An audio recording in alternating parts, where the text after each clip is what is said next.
Hey guys, today I'm going to be talking about the different strategies firms use in order to ensure that their products are profitable. The way we measure if a product is profitable is V minus C. V is what the firms charge for a product, and C is the costs in producing that product. You can increase profits by either adding value to a product, which makes the audience want to buy it more, or you can either lower the costs. You can increase profits through international expansion as well. First being you can expand your market and sell your products internationally. The second one is you can realize location economy, so you find locations where products are performed efficiently and effectively. Or you can either realize greater cost economies from experience, so you serve in different global markets, but still from a centralized location. Or you can either earn a greater return and leverage skills developed in foreign countries. So that can be like Apple using China's to make their products in because it's cheaper than making the product in America. So managers leverage subsidiary skills in four ways. First being you can recognize valuable skills that you can use elsewhere in a firm. Second is you establish an incentive system, so you make your employees want to learn new skills. Third is you identify when new skills have been created, so you got to make sure you keep track of that. Or you can help transfer skills across the firm.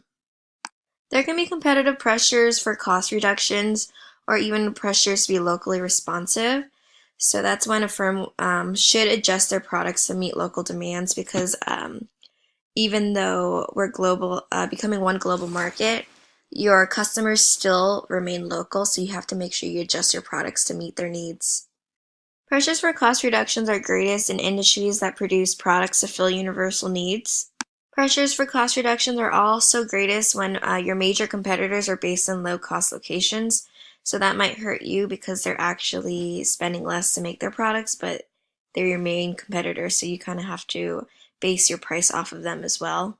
Pressures for cost reductions are also greatest when there is persistent excess capacity and also when consumers are powerful and face low switching costs. Pressures for local responsiveness are greatest when there's differences in consumer tastes and preferences. Like I said, if you're going to bring your product internationally, you have to make sure you do your research and make sure that your audience, that you're kind of adapting your product to the audience. Pressures for local responsiveness are also greatest when there's differences in traditional practices and infrastructure. So an example of that is like in Europe, the roads are opposite than in America, and their voltages are also different, so you have to make sure you know the country you're doing business in pretty well.